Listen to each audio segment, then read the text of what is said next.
Magandang umaga, ako po si Benison Estareja.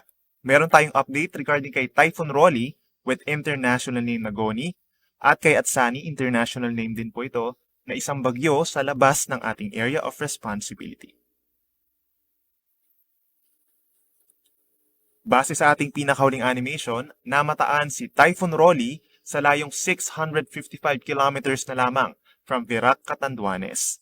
Taglay pa rin ito ang hangin na 215 kilometers per hour malapit sa sentro at may bugso hanggang 265 kilometers per hour. Ito ay almost super typhoon category sa ngayon, pero hindi pa po ito super typhoon. Ito ay kumikilos westward sa bilis na 20 kilometers per hour. Kapansin-pansin dito sa ating animation, mayroong makakapal na ulap dito sa Visayas and Mindanao associated dito dun sa trough o yung outer part nitong si Typhoon Rolly. At aasahan ng ating mga kababayan doon sa Visayas and Mindanao ang minsang malalakas na ulan at meron din kalakasang hangin na posible magdulot ng mga pagbaha. Dito naman sa Luzon, kapansin-pansin na hindi pa directly nakakaapekto yung spiral band nitong si Rolly. So asahan natin at some point, lalo na sa western section of Luzon, kabilang ang Metro Manila, bagamat meron tayong wind signal doon na ma-indicate natin mamaya, ay makakaasa pa rin tayo ng maaraw na panahon at meron lamang mga localized thunderstorms pa. Within the next 24 hours, asahan po natin yung general movement nitong si Rolly ay west-southwest in the direction of northern part of Bicol region. So by tomorrow early morning, ay aasahan na natin yung spiral band nitong si Bagyong Rolly, nakakaapekto na dito sa parting Catanduanes, Albay, Sorsogon, even Northern Samar and Camarines provinces. Mapapansin din natin, typhoon pa rin po ito, pero we are not ruling out the possibility that within the next 12 hours or hanggang mamayang hapon ay mag-intensify ito bilang isang super typhoon. Then upon reaching close to Bicol region, ay nakikita natin na maglalaro ito from 185 to 215 kilometers per hour. So sa mga nagtatanong po kung ito ba'y magiging super typhoon pagtatama sa lupa, ay mababa pa yung tsansa sa ngayon. Pero mataas yung tsansa na magiging super typhoon ito on the way.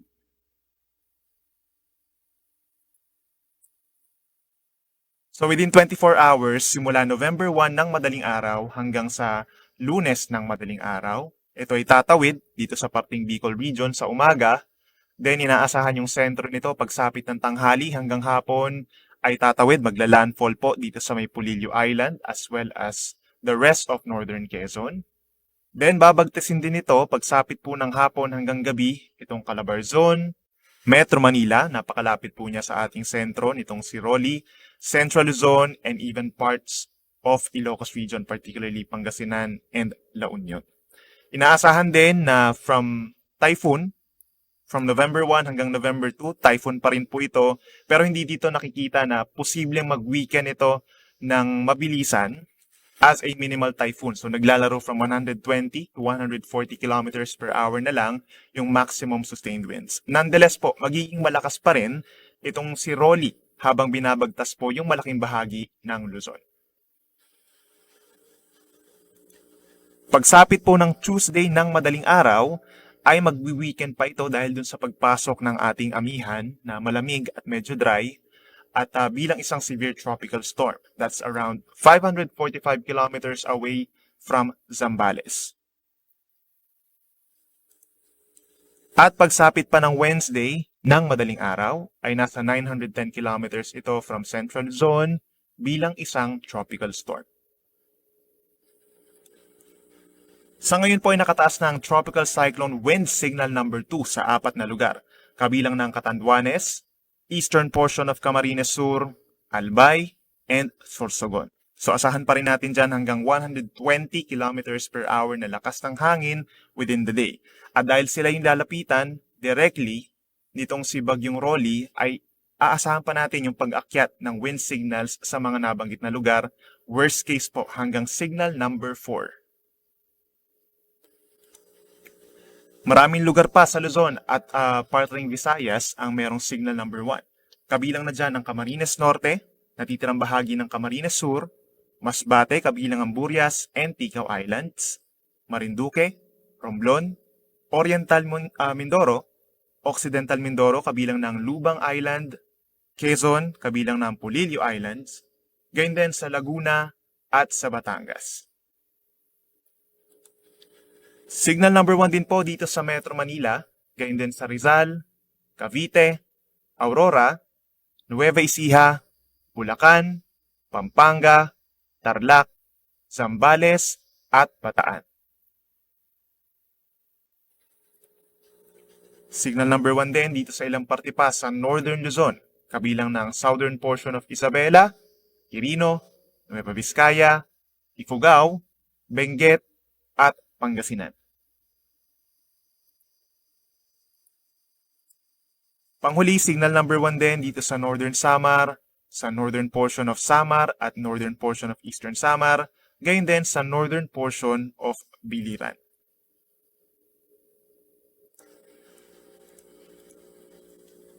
Bukod dun sa mga lugar na posibleng magkaroon ng mga bugso ng hangin, meron ding malalakas na mga hangin and eventually matataas na mga alon dito sa may parting Northern Luzon.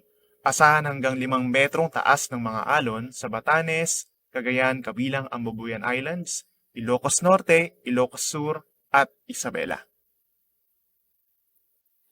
Ano nga bang inaasahan natin with regards to track ni Bagyong Rolly? So kung babalikan po natin yung track na pinakita natin kanina, west-southwest yung general direction nitong si Rolly ngayong araw, papunta sa sea off the coast of Bicol Region. Then as early as Sunday ng madaling araw, magdiliko ito ng bahagya pa west-northwest at yung rain bands eyewall region nito o yung part malapit po dun sa mata ay malapit na dito sa Catanduanes and Camarines provinces. At maaari po yung magtagal hanggang sa tanghali ng Undas. Yung mata naman po ni Rolly ay nakikita natin na magiging very close dito sa Calaguas Island sa Camarines Norte sa Sunday ng hapon. And then after that, magla-landfall naman ito, yung mata ni Rolly dito sa Polillo Islands at sa Northern Quezon, dito sa may parting General Nakar Infantarial area sa Sunday ng gabi. Then from Sunday ng gabi hanggang sa umaga ng Monday, November 2, ay tatawid po itong si Rolly sa mainland Luzon. Ang mga dadaanan na posible ng mata ni Rolly ay itong Quezon, pagitan ng Quezon and Aurora, itong buong Central Luzon na malapit ang Metro Manila, gayon din ang Rizal, at lalabas posible dito sa may Zambales, Pangasinan area. In terms of intensity, nandun pa rin po yung possibility na ito nga ay magiging isang super typhoon within the day. So hanggang mamayang hapon, babantayan po natin dahil ito yung possible peak na intensity na mararanasan or makikita natin with regards to Rolly. Then after niyang mag-peak, maglalaro from 185 to 215 kilometers per hour. Ito ay malakas na typhoon. By the time na ito ay malapit sa Bicol Region at maglandfall po sa Quezon Province. And then after maglandfall, dahil sa interaction sa lupa, si Rolly ay nakikita natin na magwi-weaken considerably, either as a severe tropical storm o yung mahinang typhoon, hanggang sa lumabas ito patungo sa West Philippine Sea ng Monday morning. Ano nga ba nga asahan nating mga pag-ulan sa susunod na 2 araw? Ngayong Sabado, meron tayong light to moderate with at times heavy rains dito sa Central Visayas, Negros Occidental, Leyte, Southern Leyte, Palawan, Zamboanga Peninsula, Northern Mindanao, Caraga, and Sulu Archipelago dahil dun sa trough or yung outer part ni Bagyong Rolly. So wala naman po tayong nakikitang senaryo na sa kanila pupunta itong bagyo. Kumbaga, yung trough lang or yung outer part. Then pagsapit po ng Saturday late evening or mamayang around hating gabi, hanggang bukas buong araw ay makakaranas tayo ng heavy to intense na mga pag-ulan. Direkta mismo galing kay Rolly dito sa Bicol Region, Calabarzon, Metro Manila, Central Luzon, Marinduque, at northern portions ng Mindoro, Occidental and Oriental. So anong ibig sabihin nito, no? Ngayong umaga pa lamang, kung mapapansin siguro ng mga kababayan natin dito sa nabanggit ko na lugar, ay hindi pa direktang nakaka-apekto or maganda pa yung panahon, partly cloudy skies. wala namang malakas na hangin, ito na po yung time natin para mag-prepare. No? Kung meron po tayong mga dapat kumpunihin na sa mga parte ng bahay natin, gawin na po natin yan.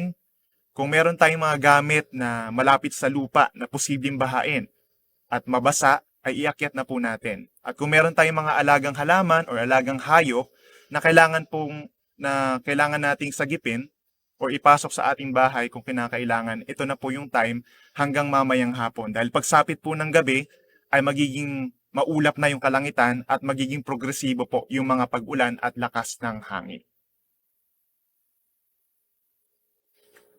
Kaya naman, inuulit natin, posible yung mga pagbaha, posible yung pagguho ng lupa, at posible yung lahar dito sa area po ng Mayon Volcano kung magkakaroon ng patuloy na mga pag-ulan na malalakas.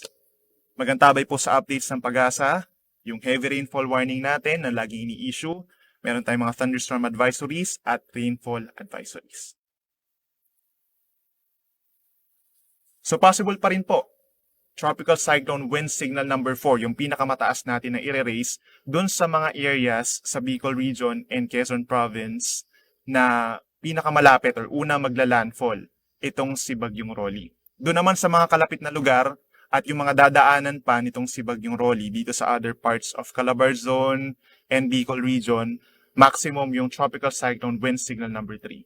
Over Metro Manila, sa mga nagtatanong po, ang forecast natin for now is up to signal number 3, pero hindi natin nire-rule out yung signal number 4 kapag napanatiling malakas na typhoon itong si Bagyong Rolly pagtama dito sa Quezon. Bukod pa riyan, yung mga merong tropical cyclone wind signal from 1 to 4, meron din tayong mga strong breeze to near gale conditions doon sa area sa may norte na wala pong signal. Kabilang na dyan ang Batanes, Ilocos Norte, Apayao, Cagayan, and Isabela, at dahil po yan sa amihan. Storm surge or daluyong, possible po Saturday and Sunday. So sa time na magla-landfall or malapit dito sa coastal areas ng Bicol at Quezon, ay posible tayong magkaroon ng storm surge hanggang 3 metro or kasing taas po ng isang palapag na gusali sa coastal areas ng northern coast of Quezon, at hanggang 2 metro naman sa Aurora, Marinduque, Bicol Region, Northern Samar, at dito pa sa natitirang bahagi or natitirang coast ng Quezon. May hanggang 2.5 meters naman po doon sa coastal areas ng San Miguel Bay sa Camarines. Coastal waters, rough to phenomenal seas, doon sa malayong parte po ng baybayin natin hanggang 15 metro, napakataas po nito. Rough to high seas naman hanggang 5 metro sa natitirang seaboards ng Northern Luzon at sa eastern seaboards ng Eastern Visayas na walang signal at sa Caraga. Update pa rin regarding kay Tropical Depression at Sani, ito ay nasa layong 1,620 kilometers sa silangan ng Visayas. May taglay na hangin pa rin na 55 kilometers per hour at may bugso 70 kph. Ito'y kumikilos hilagang kanluran sa bilis na 25 kilometers per hour. Nakikita po natin na ito ay papasok ng ating PAR by tomorrow afternoon or evening. So, ibig sabihin yan, habang si Rolly ay nananalasa po dito sa Luzon, ay papasok itong si Shoni. Tatawagin po natin Shoni. At yung senaryo natin, wala naman tayong nakikitang interaction between Rolly and Shoni. Mababa yung chance for a Fujiwara effect. At sa pagbilis kasi nitong si Rolly patungo sa West Philippine Sea, ay babagal naman yung pagkilos nitong si Shoni. Gayunpaman, nandun pa rin yung possibility na maging typhoon itong si Shoni base dun sa ating forecast. At nandun pa rin yung senaryo na magla-landfall po ito somewhere in northern or central Luzon. At meron din chance na ito magre-recurve dito sa may area po ng southern islands of Japan. Kaya patuloy po mag-antabay sa mga updates ng PAGASA.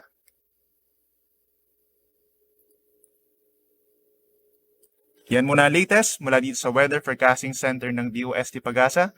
Ang next update natin with regards to Rolly ay mamaya pong alas 11 ng umaga. At habang papalapit yung bagyo is every 3 hours na po tayo mag-update.